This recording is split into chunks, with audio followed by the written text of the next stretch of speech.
You know, the cat Nobiko of mid-2000s long cat meme fame passed away recently. Yeah. And I thought we could honor her by doing an episode about the original long cat. Oh. I'm Vince. I'm Claire. And this is Friends of Legend.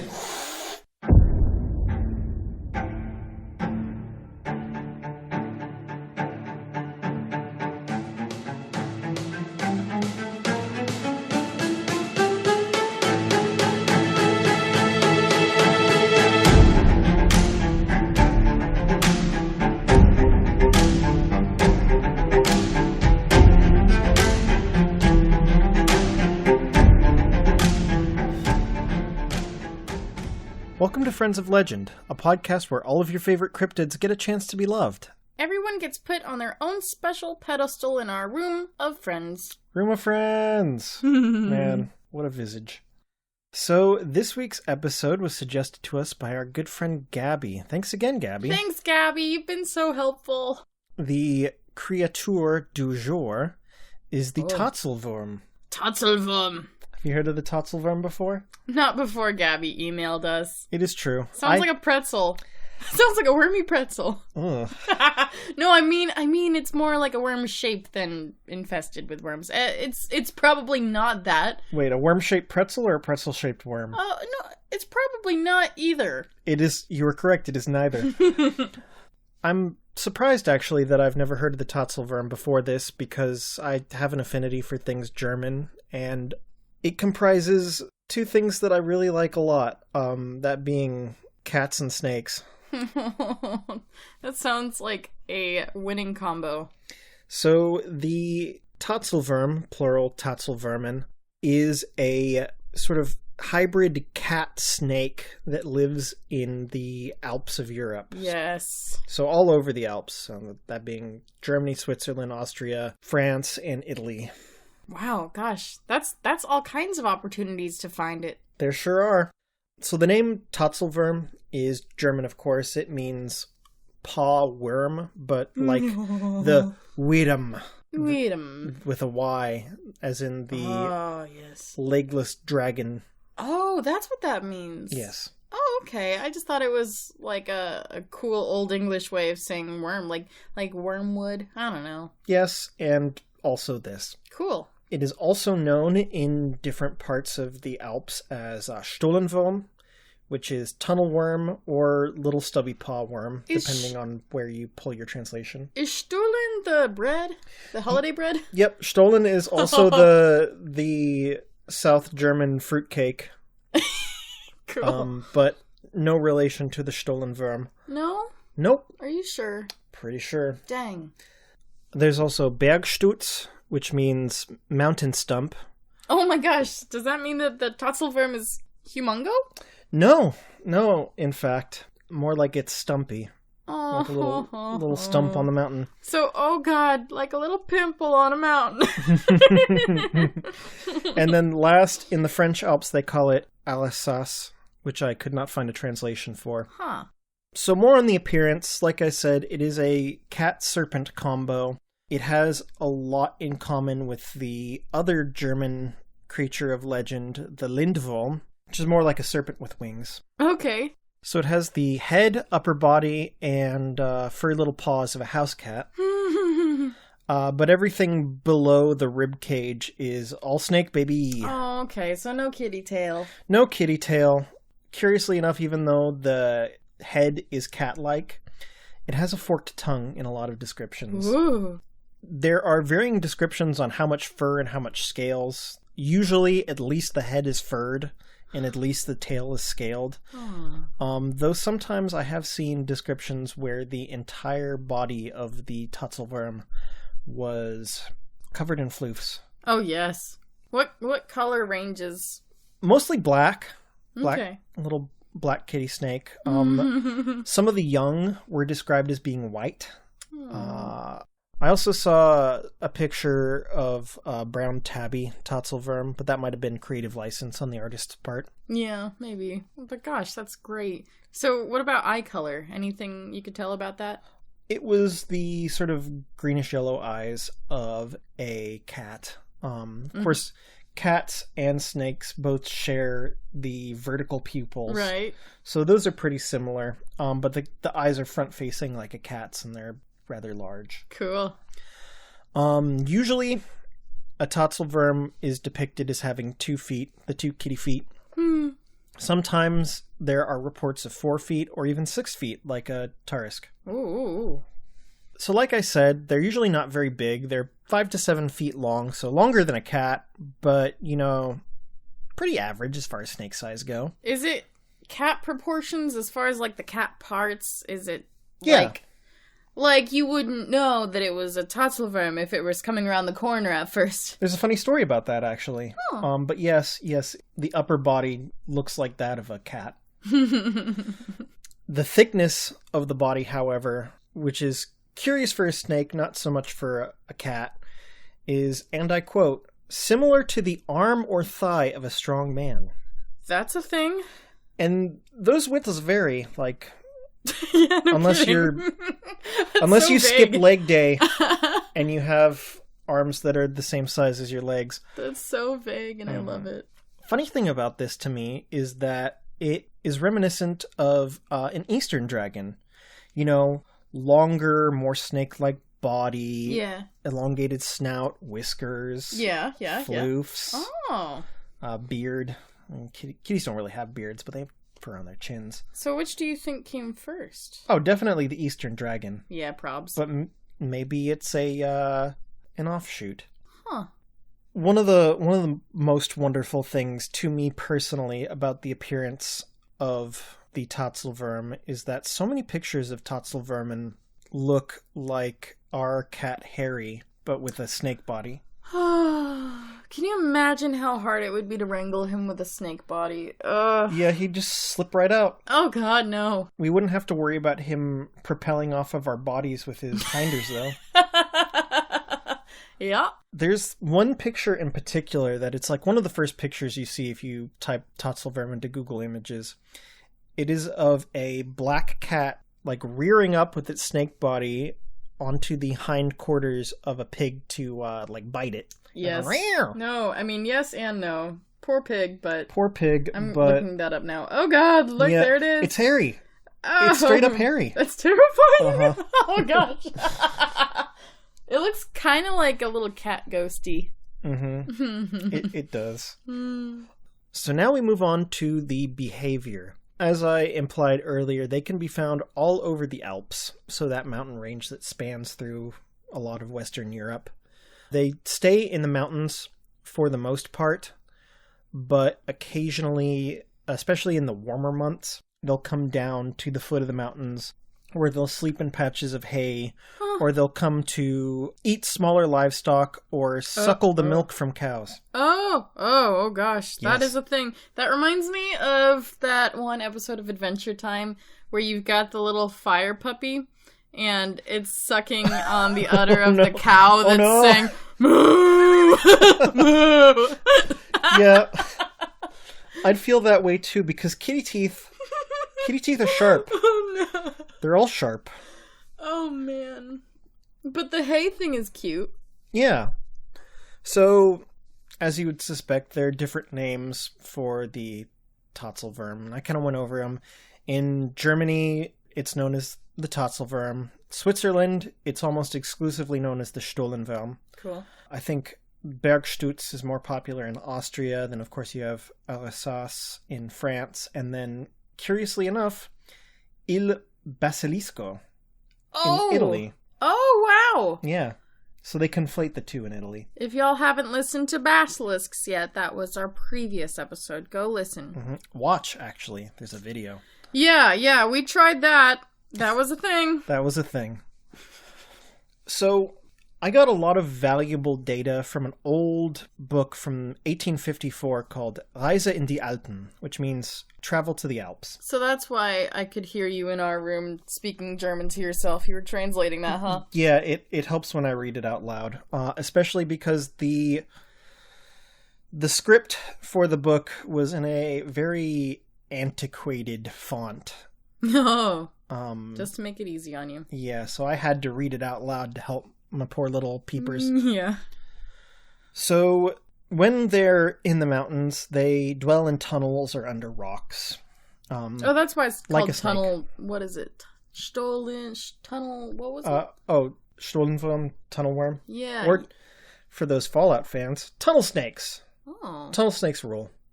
See, I thought it was in reference to just the shape of a tunnel. The snake bit was... No, they make little burrows, little That's tunnels. so cute. Mm-hmm. So cute. But also, Stollen appears to be a dialectic word for stubby little paws as well. So it might be more attributed to that. I wonder how great their paws are for digging then. I mean, I would guess good enough. But I digress. So in addition to the wonderful appearance of the Tatzelwurm, it has a slew of fantastic traits, one of which being its blood. Its blood is described as both venomous and acidic. Ooh. And comes out as green. Oh, like neon green? Acid green? Acid green, I would assume. Like a xenomorph. Oh. That's what I think of. Next up in the line, maybe not so fantastic, but certainly curious, it has a venomous bite as well. A bite so venomous as to cause instant death. You know, I figured it must have a venomous bite to have that poison blood. Yeah, I think everything about the Tatzelwurm is poisonous because, indeed, even its breath is poisonous. Like the basilisk. But not as intensely. Uh-huh. People nearby its breath have described the feeling as dizzying or headache-inducing. Ooh. So it seems less like an actual toxin and more like, I don't know, maybe carbon monoxide. So it lulls you to sleep before it bites you, maybe? Or at least disorients you. Yeah. Even then, I don't think that the breath is necessarily a predatory mechanism. At least not for humans, because the Tatzelwurmen, they don't go around looking for a soul to steal. What do they do? Well, they make sounds both cat-like and snake-like. As you know, both cats and snakes hiss.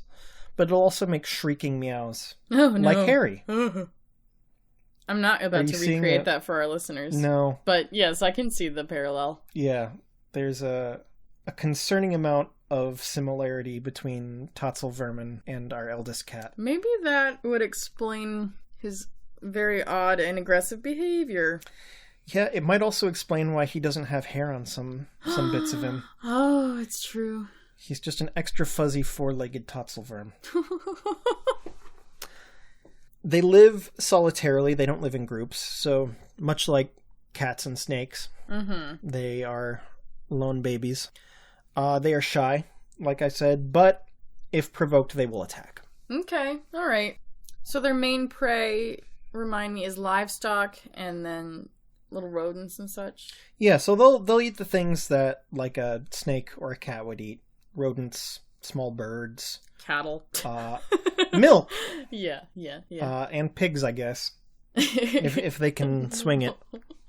Chomp! Oh, gosh. Such a good picture. Please look it up. Yeah.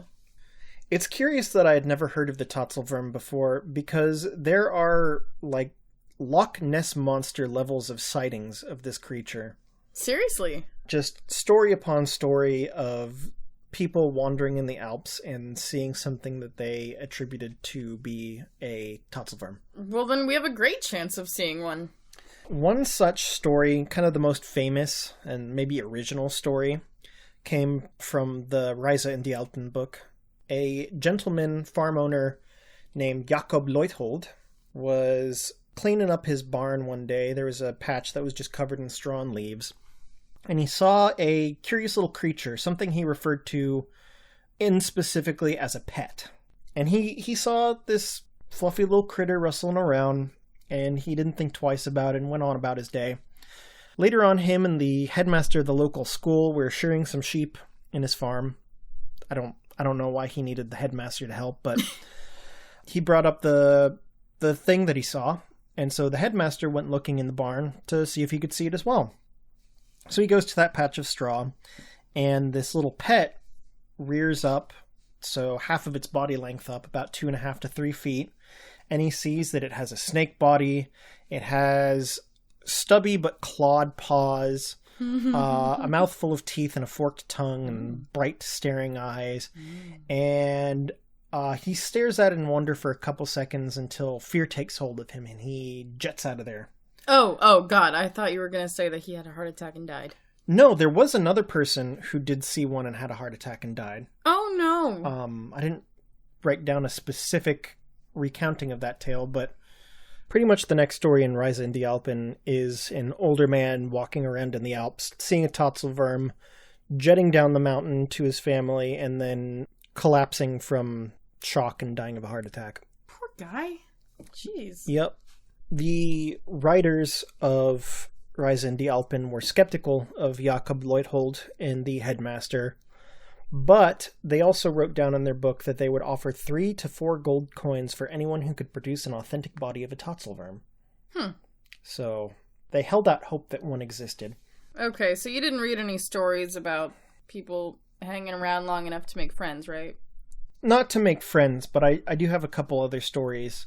One person found the dead body of a Tatzelwurm. No. It was already dead. No. I'm sorry.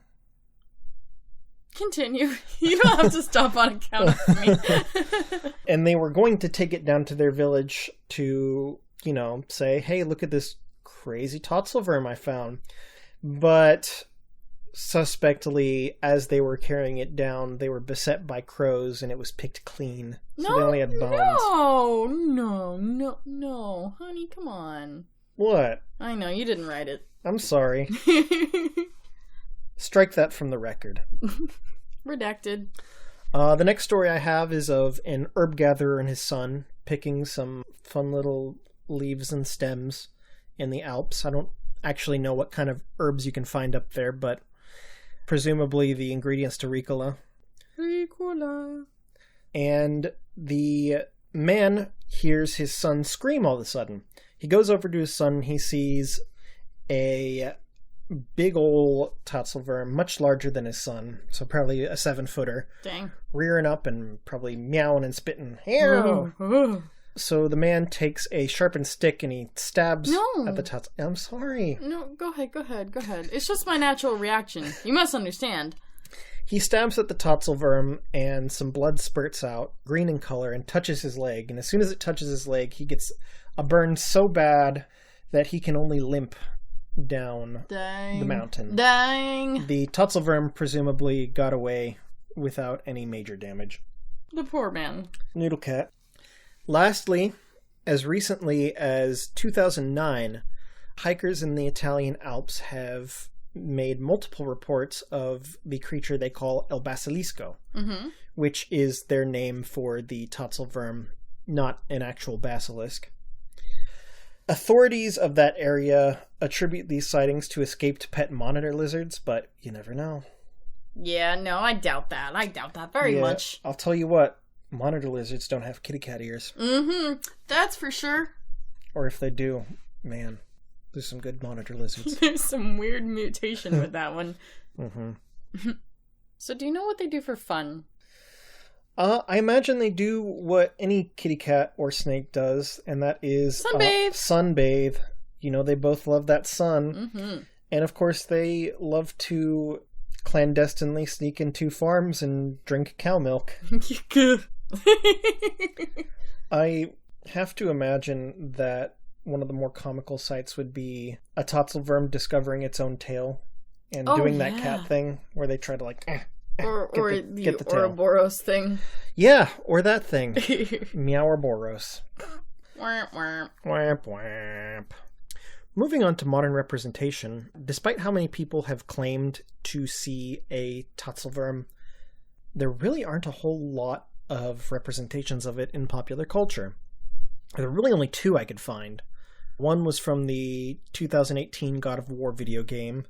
They had Tatzelwurmen as a minor enemy, but they weren't really like actual Tatzelwurmen because they attack in groups rather than solitarily. And they're a lot bigger, and the cat part seems more like a saber-toothed tiger than, Felis catus. Yeah, God of War messed up the Wolver too. Womp womp. The other representation was in Final Fantasy games. There'll be creatures that are referred to as Tatzelwurm, but they're more like little western dragons. I think they have wings. Oh. More scaly. Cute. But still not Tatzelwurm. Yeah, gosh, I mean, when Pokemon decides to make a German-themed region, then that should be the first one that they make. Well, it's funny, they have a Lindworm Pokemon, Dunsparce, but it doesn't have kitty cat ears, so you couldn't call it a Tatzelwurm. There's no official stat block for Tatzelwurm in D&D, no Tatzelwurm SCPs. Well, I mean, it's a great opportunity for you, Mr. Writer, to write something up. I mean, there's plenty of unofficial stat blocks for Tatzelwurm that I have taken a very close look at. Good. Get some good ideas. Oh, I will. But not too soon. With that out of the way, it's time to talk about how to become friends with one of these. So they're nervous little Nellies, so you're going to want to take a good chunky modicum of caution because they are as afraid of you as you are of them, but their first instinct is to attack. So this all just sounds very much like when you and I started dating, and we had Harry up in the bathroom every time you were over so that he wouldn't attack you, because you were both afraid of each other at first. But then he got used to your smell and your sound, and maybe that's just what we need to do with the Tatzelwurm. That is very similar to my sort of plan of approach for Tatzelwurm, Stollenwurm, and the like. First things first, when it's summertime, keep an extra layer of caution around you, like watch the rocks you turn over, be careful putting your hand into a bale of hay, that sort of thing. Because that's the time that they come down from the mountains to romp and play. Yeah. So you never know whether you're going to run into one in the summertime. But you could wear protective clothing if you do decide to hang around the bottom of the mountain. Right. It might be unrealistic to expect you to wear protective clothing all the time if you live in an alpine village and it's summertime. But if you are going up in the Alps and you're on the prowl for a Tatzelwurm, make sure you wear a filter mask, some thick gloves, and maybe thicker pants as well. That way you are filtering out their breath, which seems to be more of a minor toxin, and then you have the gloves and the pants to protect you from bites. There's a great market for filter masks right now. The thing about that, I suppose, is that more people probably have them now, so it's... Yeah, they're already prepared. That is true. And of course, don't go trying to hurt the Tatzelwurm, not only because that's a cruel thing to do, but because the blood's gonna get you. Lastly, if you're going up there and you want to make friends, bring maybe a can of tuna or like a body temperature jug of milk. Yes. And a saucer. I can do this. And just like, as soon as you see the Tatzelwurm, whip out that can of tuna and set it down, start pouring that saucer of milk so that you can immediately distract it from attacking you, and it can go on to eating, which is something that it would want to do. Maybe they like bananas, like Harry. It's true. He knows the sound of a banana. He knows the sound of a banana, y'all. And by that we mean, if Claire opens a banana, because I don't like bananas and I would never open one, no matter what room he is in, Harry will come trotting and meowing, waiting for his tithe, his princely tithe. He deserves only the best. It's true. He also does the same thing for hard-boiled eggs. Oh yeah. Silly kitty. So if you come across a Tatzelwurm nest, you can leave some food out there and maybe try to rub your scent on it. That way, as the Tatzelwurm comes back, eats the food, it associates the food with your smell. And then you can start showing up near the nest as it shows up, and maybe it won't be so quick to attack. Essentially, these are all the things that you would do to get in the good graces of a feral cat. That's my thought, at least. That's a pretty sound idea. Thank you. I put a lot of thought into it, and of course, as you have mentioned, I have some practice. Oh yes. So with that in mind, it's time to get on to our friend rating. Friend rating. If you haven't listened to this show before, welcome. This is a really good episode to come in on, I think. I agree. We have a 4-tiered rating system to measure how easy it is to become friends with these creatures. First tier is friend-shaped. It's going to be the kind of friend that helps you move into your new apartment. Think of something like a Selkie. Second, we have cheeky friend. This kind of friend is going to carve their name into your brand new door frame. Think of something like a curupira. Third in the tier is Spicy Friend. It's going to be the kind of friend that accidentally breaks one of your vases while packing and tucks the shards into a box of your clothes in the hopes that you won't notice. Think of something like the Tarisk. Well, now I'm going to check all the boxes of clothes if anyone helps us move. Spicy friend. Whiz. Okay, lastly, we have not a friend yet. This kind of friend is going to pick you up at your old house in a nondescript white van and drive you away, never to be seen or heard from again. Think of something like Yavajunoi. Spooky. So, Claire, co-host Claire. Oof, what man. do you think? I have such a bias for kitty cats. But, spicy. Yeah, no, I will admit that I am heavily biased because of how very similar the Tatzelwurm seems to our resident spicy friend Harry. Oh, we have gotten so much patience from our kitty cat in parenting him. So, yeah, I totally get it. Yeah, I definitely feel like if we just treated a Tatzelwurm the way that we treat Harry, we would have the kind of friend that occasionally crawls up onto our laps and purrs or sleeps in a basket. I will take that challenge. Big time. Mm-hmm. Absolutely. Can't guarantee you would get along with Harry. I mean, Harry can use a little bit of bullying. Well, thank you so much for listening to this episode of Friends of Legend. If you liked what you heard, maybe think about popping on down to the review section, typing out a little type review. Pop, pop, pop. Type, maybe type. Hitting that subscribe button on whichever podcast provider you use. It means the world to us. It really does. And if you subscribe to us, then you'll get notified when we upload new episodes, which occurs every Saturday. That's right. Also, we are still taking suggestions for Halloween Friends of Legend. So we've gotten some really great ones. Some of the suggestions we've gotten, we have actually considered them for other parts of the year. We'll get to everything. But if y'all want to write into us with your favorite spooky Halloween or Halloween adjacent Friend of Legend, we would love to hear it. So you can do that on friendsoflegend@gmail.com.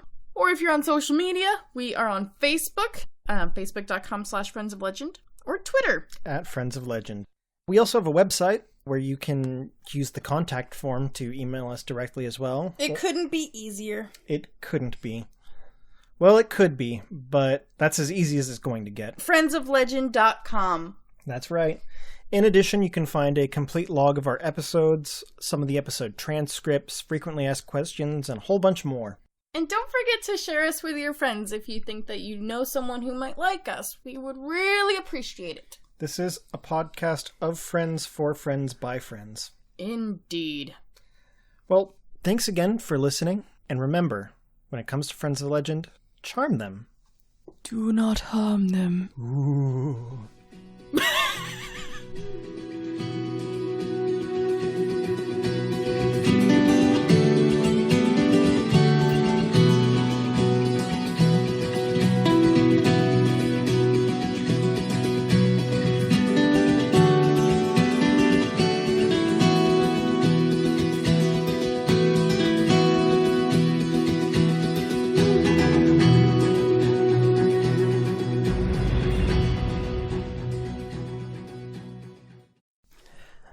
Hello, I'm Ira Glass. This is This Tatzelwurm Life. Who's another NPR host? I don't know. The Sandman, because it is a radio station designed to put you to sleep. Hello, I'm the Sandwoman. Welcome to Tatzelwurm Tonight. We're currently waiting on a loud vehicle outside to get moving so we can finish our episode.